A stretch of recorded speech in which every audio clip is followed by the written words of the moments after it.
Bonjour à tous, je suis Jean-Christophe Caux, président de la Ligue de voile du Grand Est. Alors la Ligue de voile du Grand Est aujourd'hui regroupe à peu près 45 clubs sur l'ensemble des territoires du Grand Est. Nous avons à peu près 4000 licenciés, donc on est une ligue effectivement de sport nautique qui n'est pas évidemment au bord de la mer, mais on a des pratiques dans tous les domaines du sportif, c'est-à-dire à la fois la voile compétition, mais aussi la voile sportive, et puis tout ce qui concerne aussi la formation des encadrants sportifs, etc. etc. Voilà.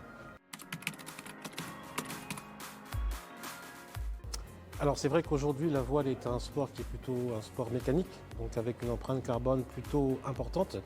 Donc ce qu'on essaie aujourd'hui de faire, c'est d'une part de prévoir l'ensemble des dispositifs pour recycler les bateaux, puisque comme vous le savez, les bateaux, en tous les cas, lorsqu'ils sont plus utilisés, concrètement, ça pose un peu des soucis aussi pour le recyclage. Donc là, on travaille avec une association qui s'appelle l'Association de la plaisance éco-responsable qui vient récupérer les bateaux lorsqu'ils sont hors d'usage. Donc ce que l'on a également, on a un partenariat avec Écologique pour récupérer aussi tout ce qui va concerner les équipements, c'est-à-dire les combinaisons, les gilets de sauvetage. Donc ça, ce sont des éléments qui sont extrêmement importants. Ce qu'on essaye de faire aussi, c'est que sur toutes nos manifestations nautiques, championnats que l'on organise sur le territoire, c'est de ne plus distribuer de bouteilles d'eau donc pour l'ensemble des compétiteurs. Donc on distribue des gourdes et ils vont se servir en tout cas sur des fontaines qu'on met en place aussi.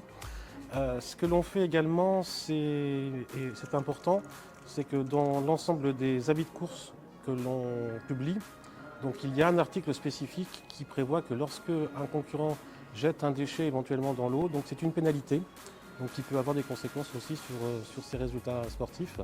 Et évidemment, sur toutes les déclarations de manifestations nautiques, aujourd'hui, bien évidemment, on répond aussi, j'allais dire, au cahier des charges lorsque le territoire, ou en tous les cas le lac sur lequel on fait ces compétitions, respecte la biodiversité, respecte les zones de quiétude aussi pour la faune et la flore, et notamment ce que l'on fait lors du championnat de ligue qui se passe sur le site du lac de Madine. Voilà.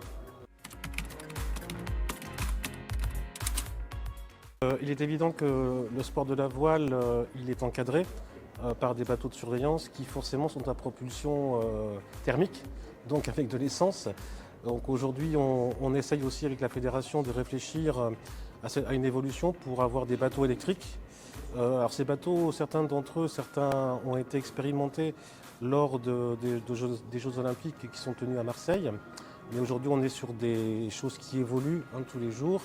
Le principal problème aujourd'hui qui se pose à nous, ce sont des investissements qui sont très importants, puisque les bateaux électriques aujourd'hui coûtent 3 ou 4 fois plus cher, voire qu'un bateau, j'allais dire, à propulsion thermique. Et puis c'est aussi l'équipement des infrastructures, c'est-à-dire qu'aujourd'hui, pour que la recharge puisse se faire, il est évident qu'il faut que les clubs puissent être aussi équipés en bornes de recharge, etc. etc. Donc il y a toute une évolution qui est en cours là-dessus aussi.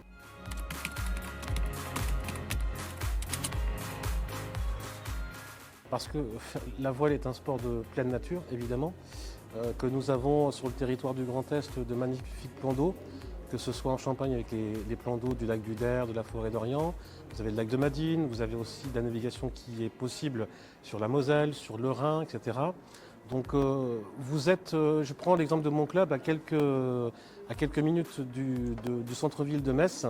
Vous arrivez au club et tout d'un coup vous êtes dans un environnement complètement différent. Vous êtes vraiment dans un espace de relaxation, de bien-être aussi, avec finalement, j'allais dire, le plaisir aussi de profiter de la nature et de pratiquer aussi un sport qui forcément est un sport qui est à propulsion avec le vent. Donc le vent est un élément naturel. Donc c'est un sport relaxant qui peut se faire, j'allais dire, en loisir et en pratique du dimanche, mais aussi en compétition. Donc n'hésitez pas, il y a certainement à côté de chez vous un club de voile qui sera prêt à vous accueillir. Et voilà, en tout cas, on est prêt à accueillir de nouvelles personnes sur tous les clubs de voile du Grand Est.